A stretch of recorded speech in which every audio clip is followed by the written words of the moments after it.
you very much.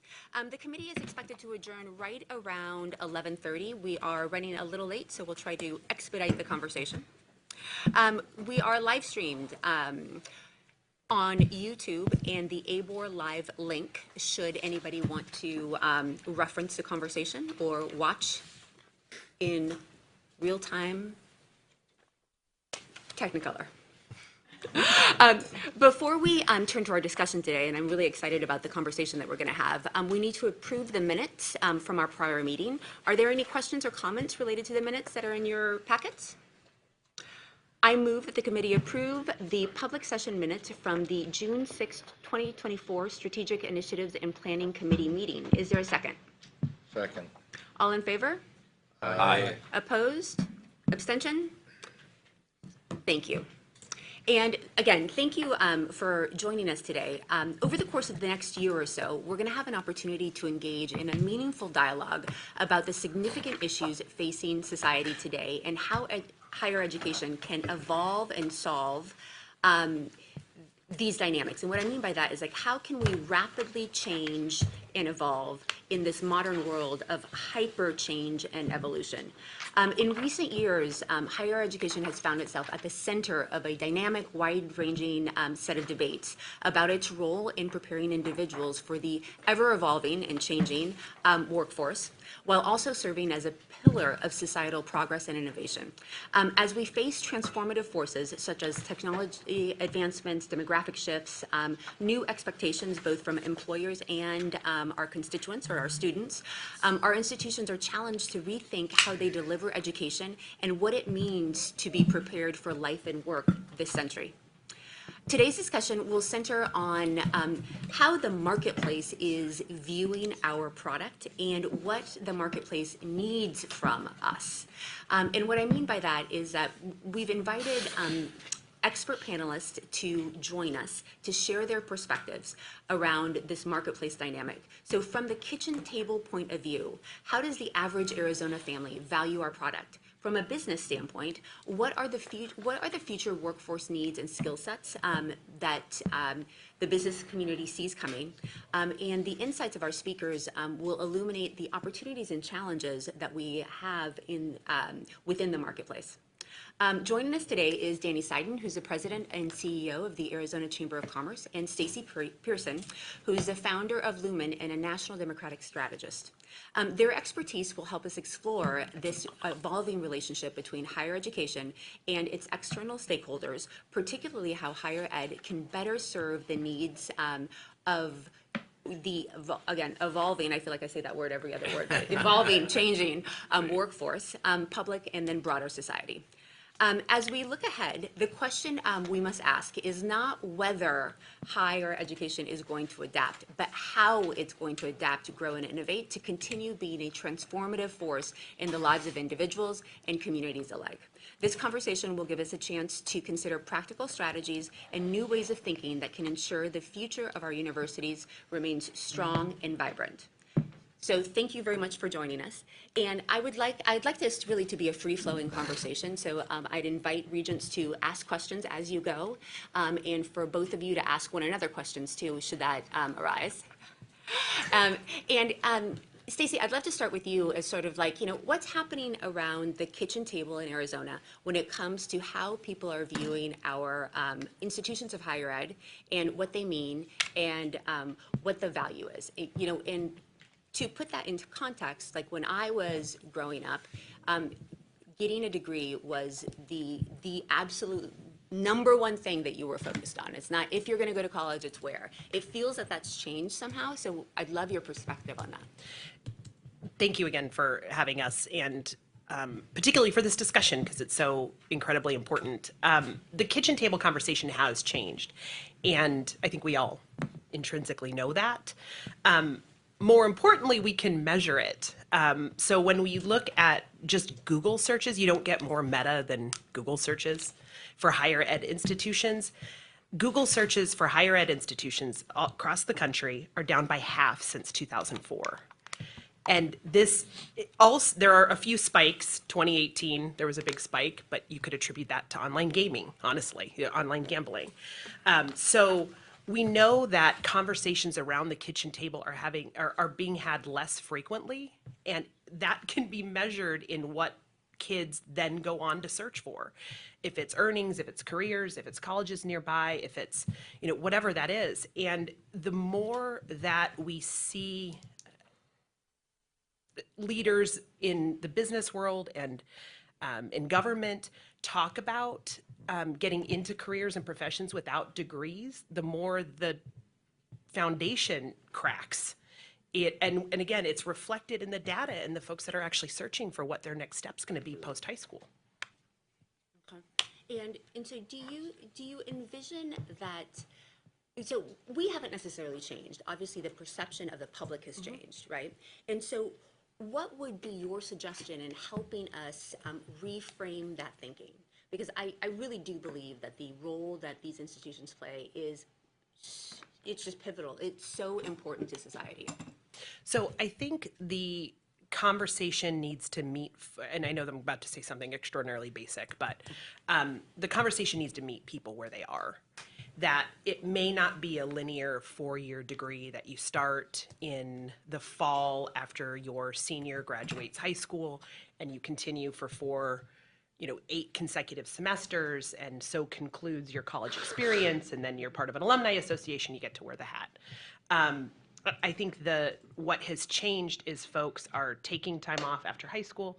And we know these things to be true. They're taking time off. They may have started something that they didn't finish. They need to get back to the higher ed world, and really having that conversation without shame or without judgment, that you may have 2 years worth of credits, but you need to go into accounting because you switched gears and worked for your uncle's plumbing business, and now you are going to take over that small business.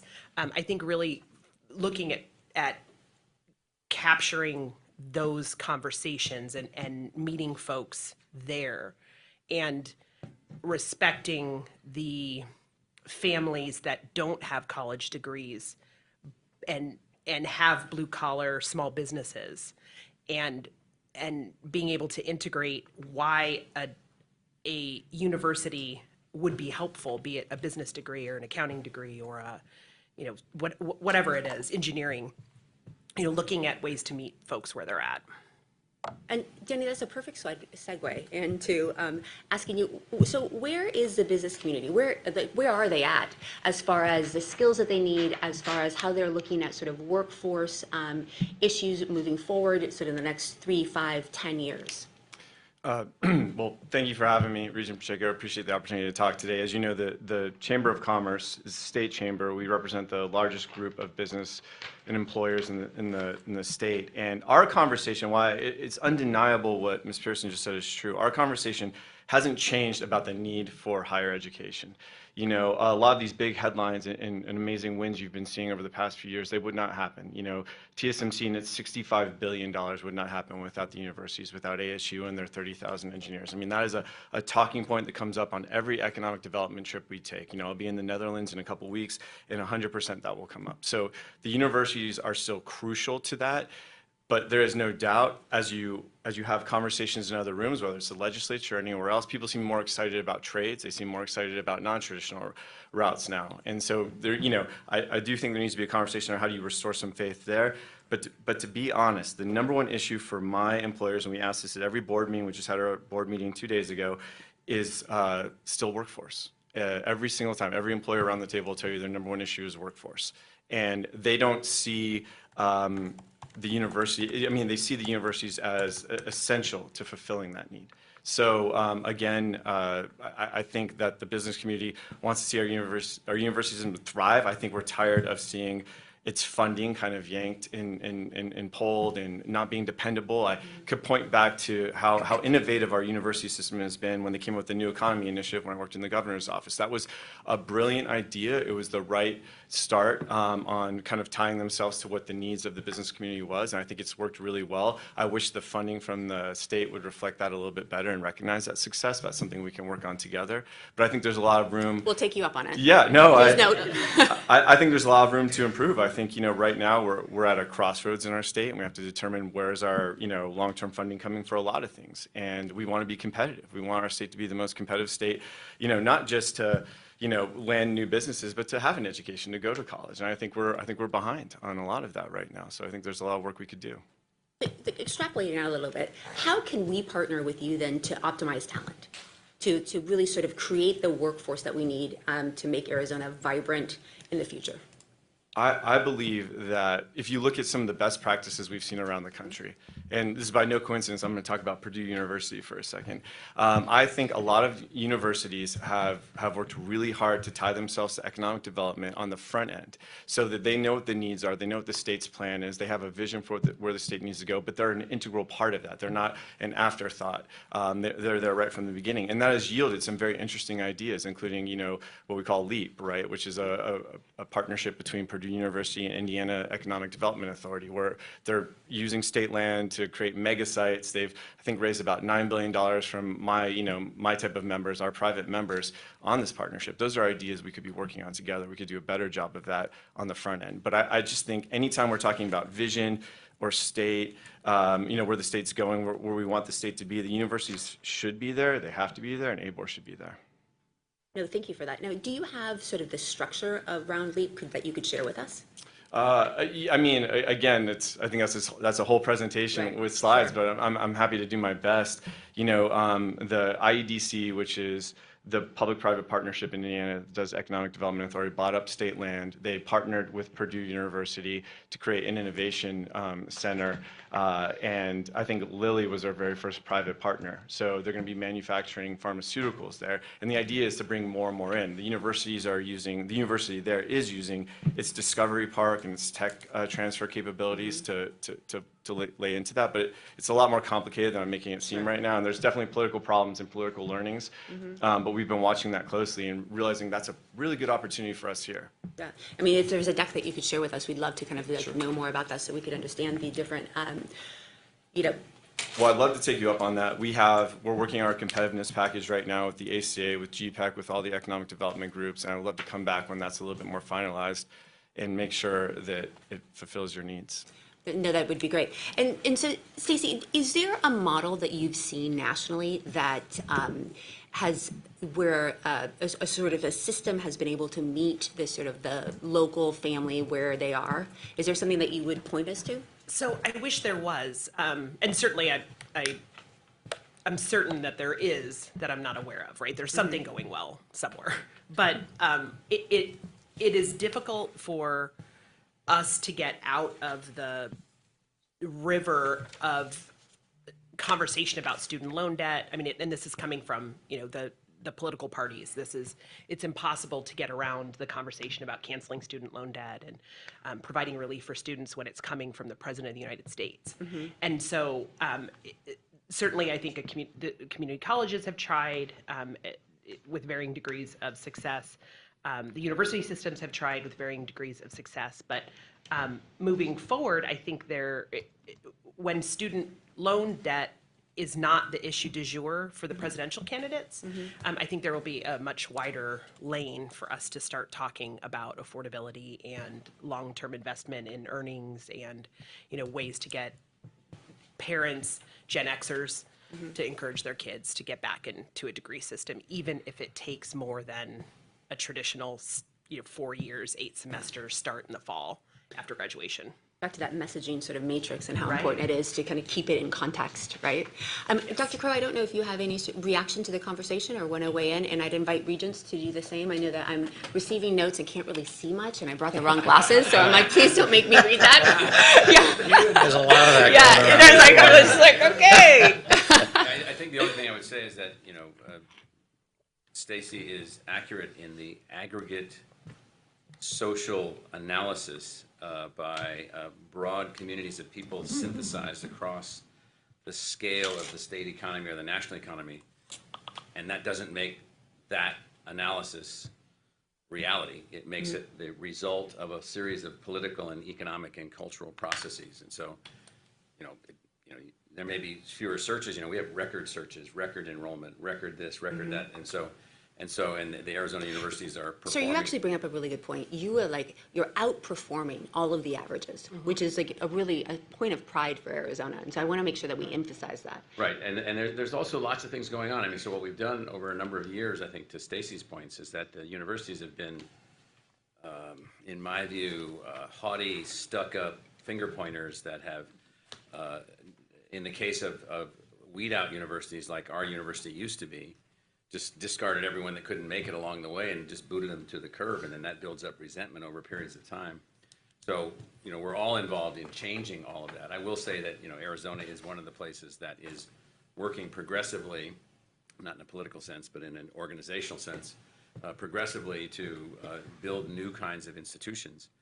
I think the duality here of what Danny's saying, I mean, on the one hand, the high-tech industries of the future on which much of the economy will be built and much of the wealth will be generated are completely and totally dependent upon the universities for their success. The national defense of the United States is completely dependent upon both soldiers, sailors, Marines, and airmen, as well as unbelievable digital brains that are in the weapon systems that we have to protect and defend us. So it's this duality all the time. And I think that the only thing that I would add is that the regions have been prescient enough to allow us to evolve ASU, for instance, into 3 enterprises. The learning enterprise, which is our attempt to be at the family table with every family with some object of learning that can be of value to them. And we have hundreds of thousands of participants that we didn't have just a couple of years ago. The academic enterprise, which in our case, as Regent Brewster and I were just commenting, we go at this by basically being broadly available with hundreds and hundreds of degrees as opposed to narrowly available with this is what we think you should learn. And then what we call the knowledge enterprise, which is intimately tied into what Danny's talking about, which is how do we help TSMC and Applied Materials and this company and this company and this company, and how do we build a new economy in Arizona around sunshine and around water and all these other things. And so we get all of that, just as the old, simple political model for support of universities is no longer valuable. It's not the same model. It's not the same world. It's a new model now. Purdue, which you mentioned, which Mung Chang, my counterpart there, he and I are both friends and wrestling combatants against each other. So we work on many things together. And so, they have decided to be in every family, that the land-grant university of the future must touch every family. No university has ever touched every family. We've taken on the same assignment. Touch every family. Engage with every family. Engage with every person possible. Engage across the totality of their life. Those are all new things for us, for which, I'll just add, there's no public support. There's no financing for this. And so we have to figure out how to self-finance that. And then the last point I'll make is to Danny's point, and that is in Arizona, we have a laissez-faire kind of approach to things, which has been net successful. Look around.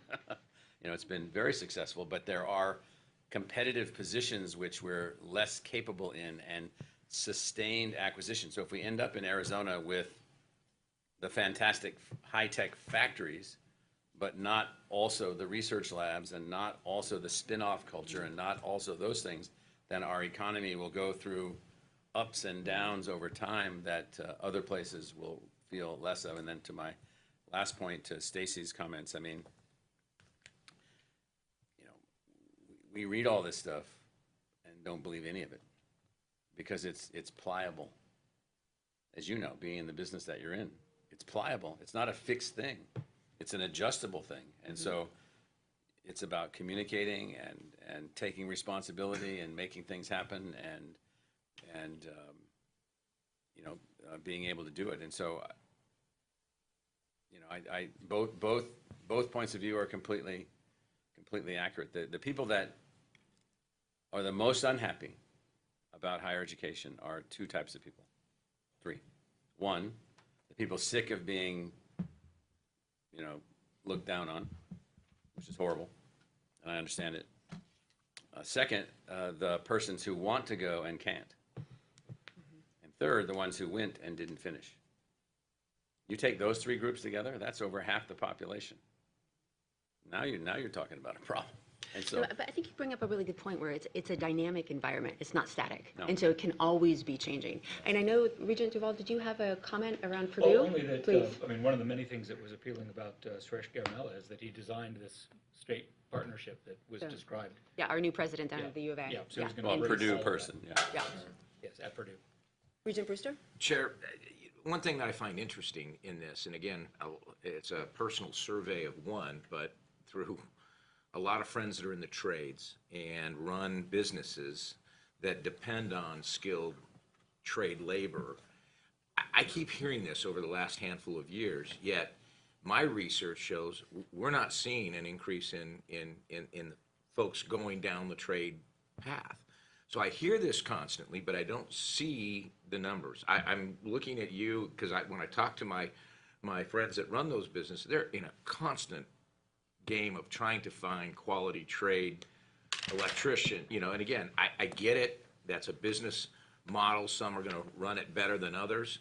But when you look at the reason, I guess I'm not seeing where the trades are growing exponentially because we're shifting them away from higher education. May I Please. respond? Yeah. Yeah. No, I completely agree with that. What I would say is any state that has tremendous growth like Arizona's had is going to see a need for trades. They're going to see a need for welders. They're going to see a need for people in those skills.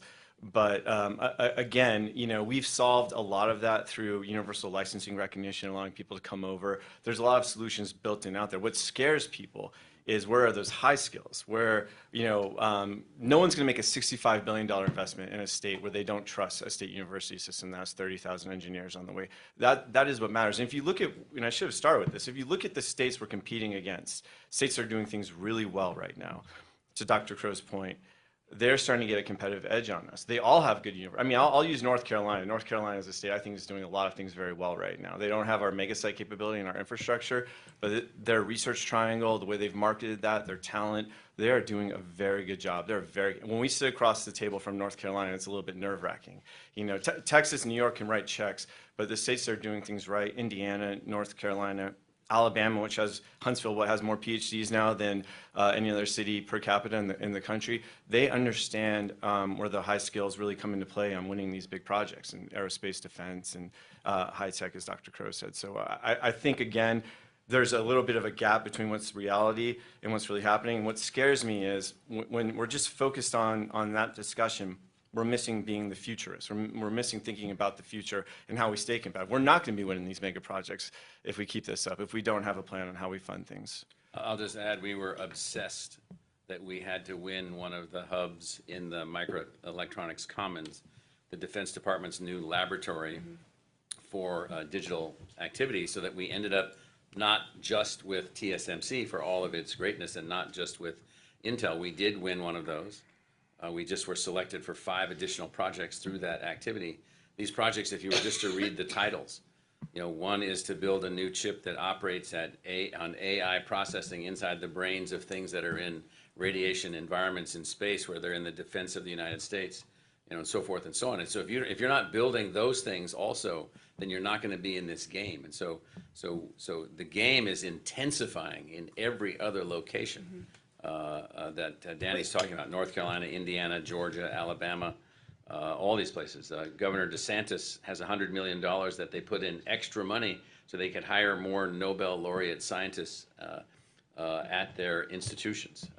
$800 million in workforce development, additional funding in Governor DeSantis's budget. Speaking of which, Dr. Crow, you mentioned yesterday around some renewed energy around research and research grants and how well ASU's been doing. Can you share with us the correlation between that research activity happening here in Arizona and the economic development that comes from it? So the 4 projects that I mentioned in our session are all related to future economy. So they're related to semiconductor technologies, they're related to renewable energy technologies, they're related to sustainable industries.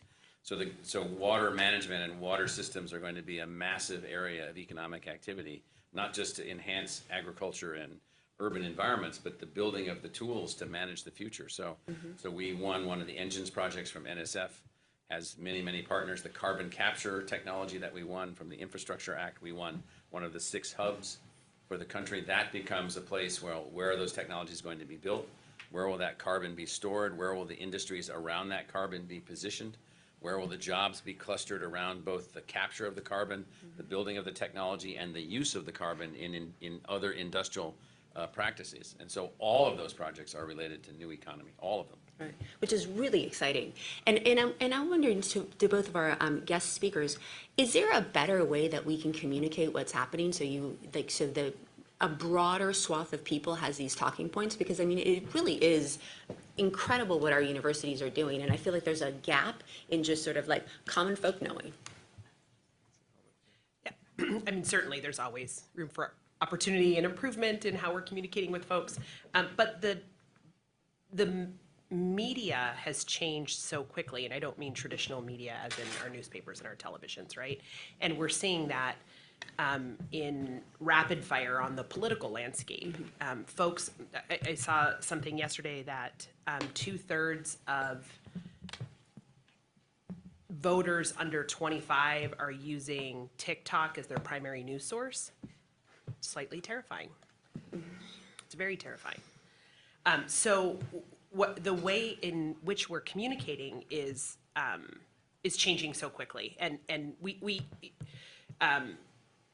give a quick step. It's nice to not be talking about politics for this hour, but I'm going to inject politics for this, at least for a moment here. Well, you were good for like 20 minutes. Yeah, Good job. I tried so hard.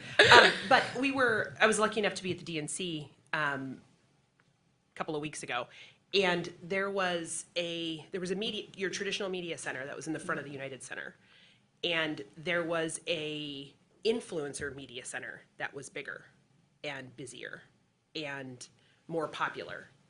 And we've seen this with the Harris campaign in their ability to capture those folks. But my degree is from right here, Arizona State, Walter Cronkite, go Sun Devils, as is my daughter. But I was raised in traditional media. I've never seen anything like this. It was just the way in which this campaign embraced that statistic that 2/3 of young voters are going to be getting their data on TikTok, and the way they let go of control of the message was unlike anything I've ever seen. They completely decentralized people's ability to cover that event. And as both a former journalist and someone who works in politics and tries to tightly control what people say, it was very nerve-wracking, and yet it worked. Like, it's working. So with these kids were given, they were given 5 minutes. They would run them down to the floor. They would take their pictures. They would say smart things.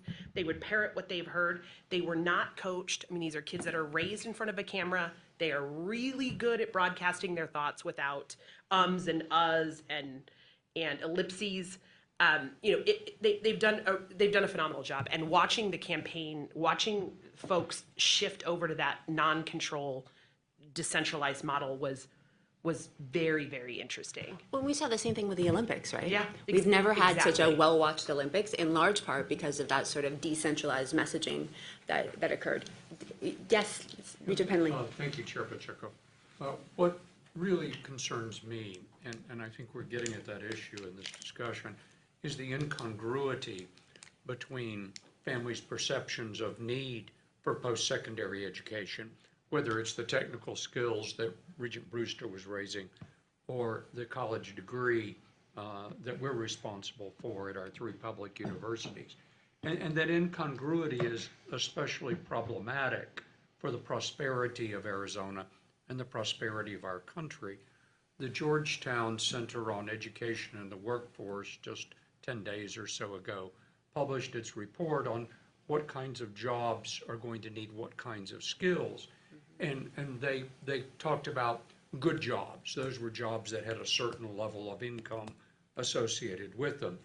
But they contrast where we were a few years ago when we dealt with the Chief 60 AZ, and when 2/3 of the jobs needed post-secondary education, with their projection for 2031, 72% of the good jobs will need that. Now, what they note, and I don't have PowerPoint to do this, but I'll hold up my iPad. What the iPad chart shows from their report is simply that for high school graduates, and we have a lot of high school dropouts in Arizona, unfortunately, but even for high school graduates, the number of good jobs goes down. For the technical jobs in construction, plumbing, et cetera, it's almost stable with a slight uptick. Where the big rise occurs is in college-educated young people and the kind of workforce that our businesses need. So that incongruity represents this enormous challenge for us because we need more interventions. And I'll go to what President Crow said a few moments ago. It strikes me that we have a responsibility, back to your comments about touching every family.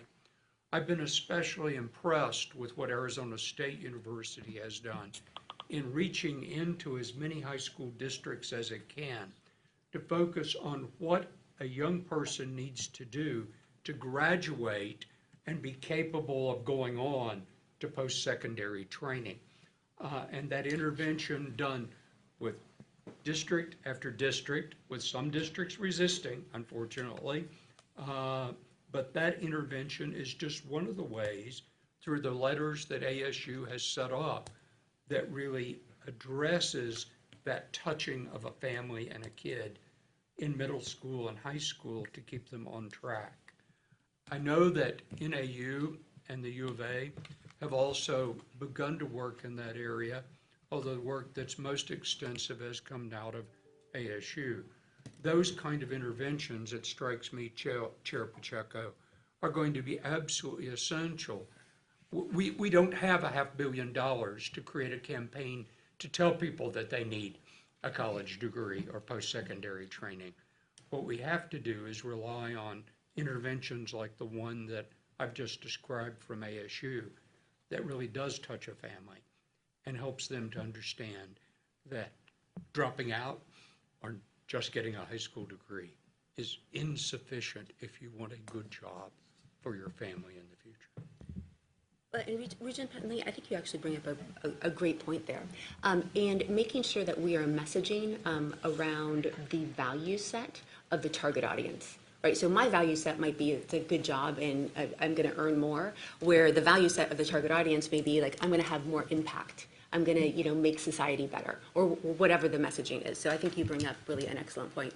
Now, I don't want to be neglectful of our regents that are with us via Zoom. So Regent Archuleta and Chair Mata, please weigh in if you want to say anything or join our conversation. And then I'd ask how this is sitting with our student regents. So what are you hearing? What are you thinking? Well, I am a big fan of the fact that Danny mentioned TSMC. It is certainly one of my dream companies. I will say that the incongruity, as Regent Penley put it, between the perception of the value of higher education and the actual value of higher education, it is disheartening sometimes.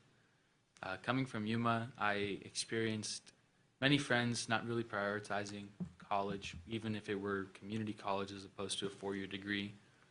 And I honestly don't know how we can work with the new media that has been so prolific in the last few years. When things are decentralized, it's much more difficult to really tackle things in a way that really reaches a broad audience. So I think that should be our biggest focus from here on out, is in intervening and in also trying to adapt, because if we can't do that, then eventually history will see us as relics, and I would not want us to undergo that process.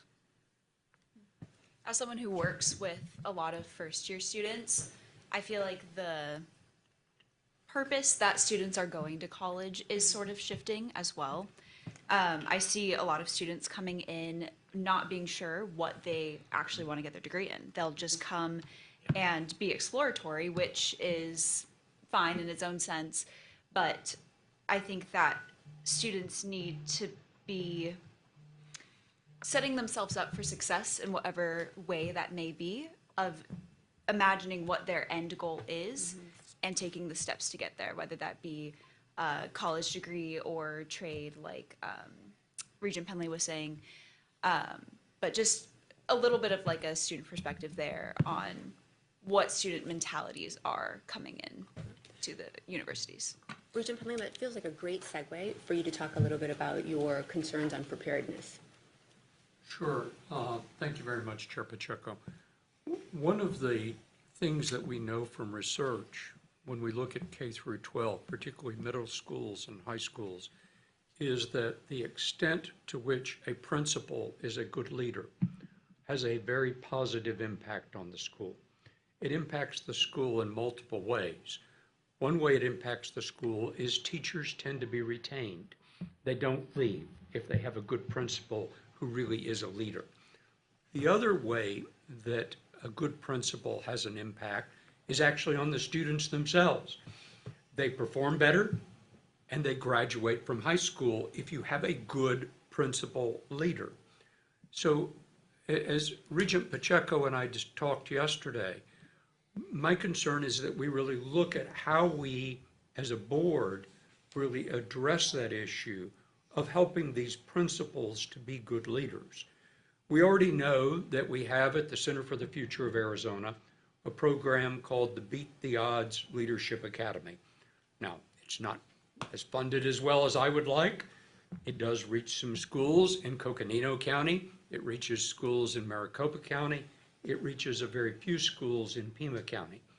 But we know that what it does is help a principal to understand how to be a good leader. But addressing what role the superintendent plays, what role the board plays, and also providing for that opportunity for a principal to be a good leader is an issue as well. We'll see this fall, and I don't know all the details yet. It's on my agenda to find out. But the Teachers College at ASU has reworked its Masters for Leadership so that it focuses much more on, at least this is my understanding, on how individuals who are in that program become good leaders when they become vice principals and principals.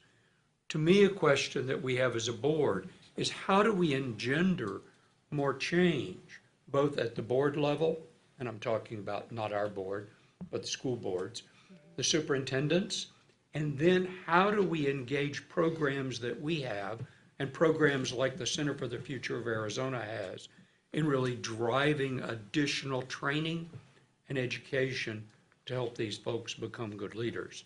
It struck me as one of those ways that we can touch the schools and actually alter the outcome. We need students who are well prepared, who've had a good education. And if a good principal can foment that in his or her school, then it seems to me we have as a role as a board to really address that and intervene where we can. And we would ask too, is there an opportunity to have what Regent Penley just described or any of our other tools help the governor in her new workforce initiative? So Stacey, I don't know if you want to opine. Oh, I mean, absolutely. Regent Penley and Dr. Crow connected on one very important point here, in that if the folks that are most frustrated with higher ed, a third of those are folks that wanted to go to college and couldn't. This leadership at a middle school, high school level, that interception that allows students to have confidence that higher ed is within reach, that eliminates that entire, that third of the half that is frustrated or extraordinarily grumpy about higher education, or will vote against the local school bond and overrides and vote against a funding measure. I mean, those are all the same folks. And that one of the conversations that we've had with the governor's team too is to stop, and it's an attempt to be more inclusive, right? Look at all these opportunities to work for the state where a degree is not necessary. That's not helpful at all to anyone. So certainly those jobs may exist, and there may be degree requirements that have been dropped, but that sends the wrong message to the marketplace about the value of a degree, particularly from, workforce in Arizona. And so I think there's that change is coming. It's just going to take, it just takes some time. No, thank you for that. Yes, Regent I have Goodyear. a question for President Crow. Through ASU Prep, you've obviously learned an awful lot about high school students and what attracts them or deters them from university. Anything to share on this score? The mechanization of factory-like public schools and other schools that are inflexible are huge drivers of non-college attainment trajectories. And so it's this notion of routinization, lack of principal leadership, principal as in PAL, the person, not PLE, the idea. And so our lessons there come from a project that Regent Penley is familiar with called Beat the Odds, where we looked years and years and years ago at 24 schools, largely minority and Title I, that is families that are working, trying to get ahead and so forth and so on. And 12 of them outperformed the state's statistics for performance, and 12 of them grossly underperformed the state's statistics for normal. Market differences. The principal was allowed to be a leader of the school. The schools that were successful measured everything and held themselves accountable. There was a culture of accountability around that, and the parents were engaged in the tracking of their students.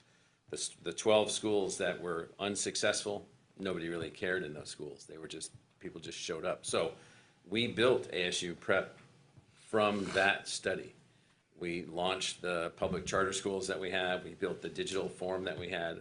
And what we were trying to do was to ensure that we could demonstrate a model, which we have, and I'll come to the more specific point. So people say, well, these kids can't graduate because they come from these poor families, or their parents are uneducated, so therefore the kid can't be educated. These are intellectually illiterate things for someone to say. They're actually fundamentally flawed in every possible way. So what we found in our graduation rate of the schools that we run, which is 98 to 99% of all the kids that come to our schools as a regular public school, is that it is, in fact, there's no lack of desire, there's no lack of interest, there's lack of pathway preparation and support. And so what we have is we have a system that's underperforming because it's insufficiently innovative and insufficiently adaptive to largely the cultural complexities of these families coming in from everywhere in the world, and different family backgrounds and different incomes and so forth and so on. So the main lesson is we have to look at education K through 20 in its entirety and find ways to innovate and work together and learn together. And so that's what we're trying to do now. It's bigger than us. I mean, we can't solve it, but what we like to say is we can show how it can be solved. That's what we like to do. Yeah. And Regent Penley, that sounds like a great thing for us to continue the conversation on and really sort of have this body know more about it. Thanks. I mean, I really do think it's worthy of a discussion. As President Crow points out, there's good research in this area. I mean, this dates back many years to an early study by Brookings Institution, where they looked at what really mattered in terms of students' graduation. Well, it turned out there were only two variables that were really significant. And the biggest one was the leadership quality of the principal, to the very point that President Crow was stating about those schools. It didn't matter where the kids came from. Right. It mattered what happened in the school. And the principal has a key role in creating that excitement, that focus, that sense that you have to go on and do something more if you're going to be successful and have the kind of income. What we're also working on as a board in looking at innovative approaches, and we're doing that in conjunction with Northern Arizona University, and how we create, this goes to your earlier point, an entryway for students who don't, at 19 or 18, go into college.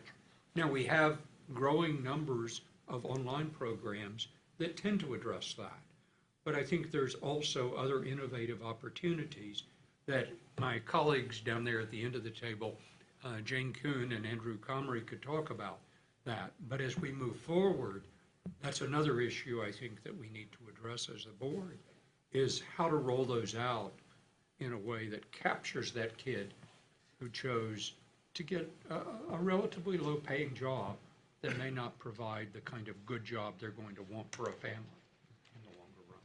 Thank you, Regent. Andrew, Jane, you want to give us a little color? Okay, sure. Yeah. As some of the regents know, when we were looking into this a few months ago for discussion at the retreat, with Jane, we went through a bunch of background material. I think there are three things that we can sort of bring out that is sort of board governance level. One is address the affordability question, because it's the number one thing that comes up all the time. And there are many dimensions to that. Another one is the career skills alignment issue, which tends to be the second thing that comes up, because people want an affordable education, but they also want one that prepares them well.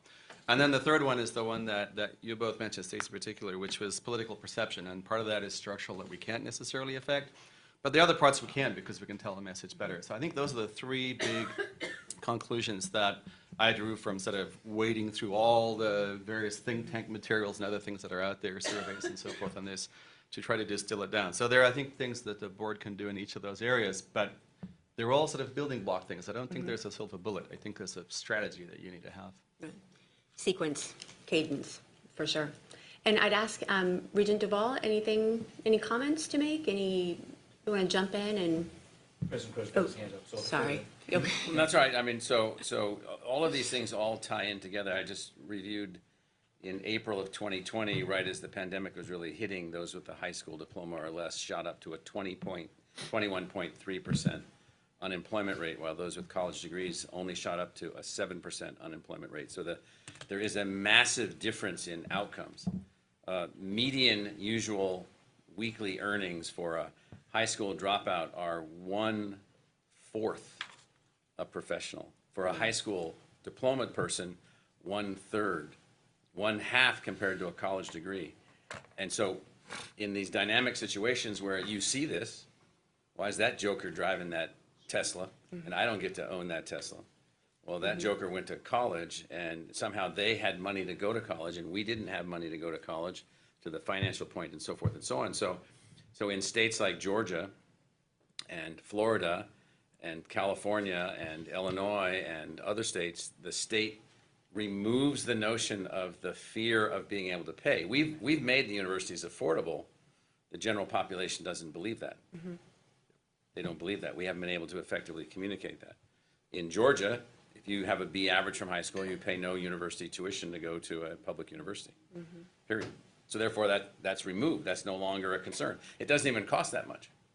It's not even that big of a deal, and they use lottery revenue to be able to do that. And so what we have is we have a huge, brewing, unbelievable force of resentment. If you have a professional degree, your unemployment rate is 1%. 1%. You have a job. But if you have no access to get there, you're going to build up resentment. It's not like one is better than the other. There's lots of these technical jobs, plumber, welder, electrician, and so forth, that are high-paying jobs and so forth. But those are not where the job growths are going to occur. They may spurt in certain places. The job growth is going to be 70% of all jobs going forward because of complexity. I'll give you one example. This is really important. Are going to require more than a high school diploma. We now have several projects with the Navy that this board has authorized us to do, where every single sailor will be educated to college. Every single sailor. You cannot join the Navy as a high school dropout. You cannot enter the Navy as a high school dropout in the United States, any of the services.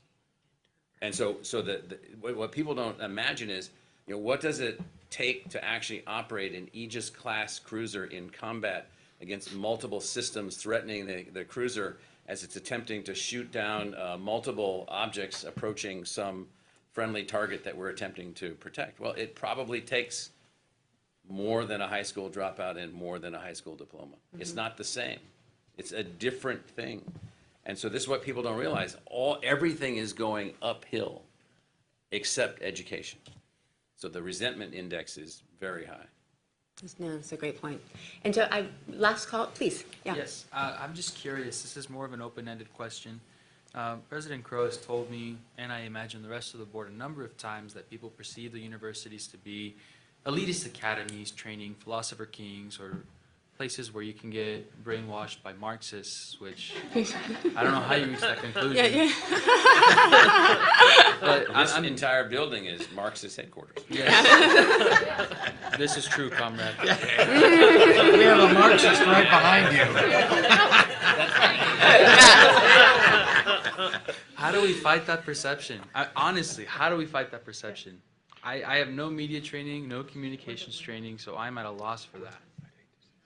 I love this question. Please. Go for it, Sue. I love this question. And this, again, is the corner of Maine and Maine for the Democratic Party right now. And we've got this is the same issue. And when we've worked with Senator Sinema's office or Governor Hobbs' office, we have this exact conversation. How do we stop talking to people like we're coming from on high? And it's there's that elitist mentality is extraordinarily damaging to higher education, to the resentment quotient, to what political party folks align with, to military enrollment. I mean, all of it is extraordinarily damaging. One of the great equalizers, well, I'll back up. In 2016, a political strategist, a researcher, realized that you could predict someone's vote by their proximity to a Cracker Barrel versus a Whole Foods. True story. And Trump won more than 3/4 of counties with a Cracker Barrel in it, and only 22% of counties that had a Whole Foods. And so it was this, and look, everybody likes ham or whatever, but They sell ham at both.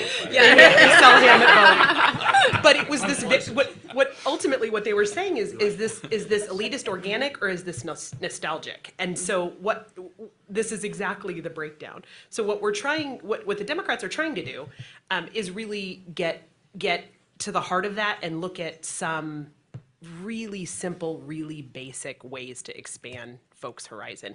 And one of those is travel. So the chances of an American holding that level of resentment, if they have a passport, drops significantly. So looking at, and this sounds nuts, but if we can get people out of their neighborhood, their state, their village, and see some other things, we start to see the disinformation go down. Or I shouldn't say we start to see, we see the disinformation plummeting. If we actually send folks to Seattle, we see that it hasn't been burned to the ground. If we send people, and then we look at it in the larger quotient, if we have folks with a passport go look at other corners of the world, they're remarkably less grumpy, elitist. Yeah. Danny? Yeah, just to build on that, it's going to sound very pessimistic for a second. If you want to find bad information about the university, if you want to find that there are Marxists, that's what you'll find right now. Yeah. The confirmation bias problem is real. It's real in every aspect of our lives. We can't beat the amount of misinformation that's out there. And it's worse because if I want to believe the world is flat, I'll find that YouTube video right now and find the world's flat and get tons of science behind it. It's insane. But it's real, and we're not going to win right now. We're not going to win. We're not going to flood TikTok with enough of this messaging. But here's the truth: you are winning. Your enrollment is up. You know that if you have a degree, you do better. You know that people aspire to make more money. They aspire to move up the ladder in life, and that's what college is for a lot of people. So, my old boss was a big fan of something called the Stockdale paradox, right? Which is no matter how bleak your circumstances might look, have faith in the end of the story. And we already know that we're winning this. The universities are.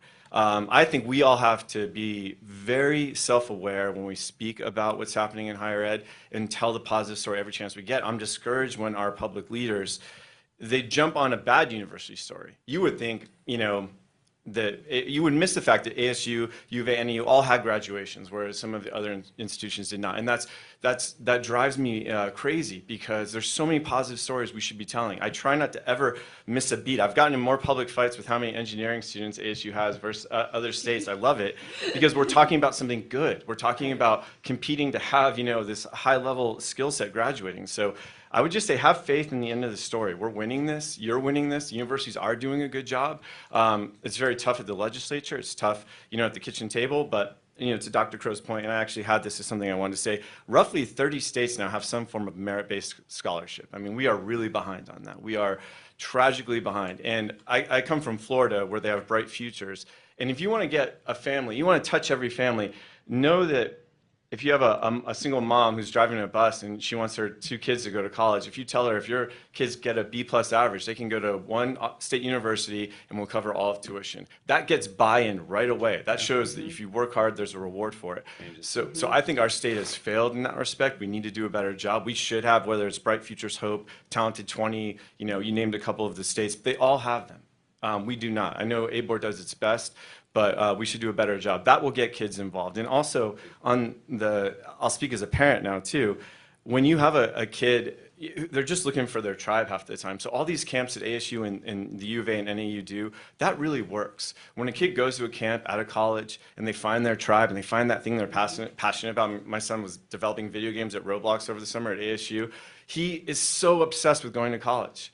He's kind of like our new gaming degree. Perfect, yeah. I have a JD from ASU, but I also am the Eller Executive in Residence, so I have to speak for both. But no, all find their passion, and there's nothing a parent won't do to make sure their kid gets to live out that passion. So keep doing what we're doing. I think we need to amplify that good.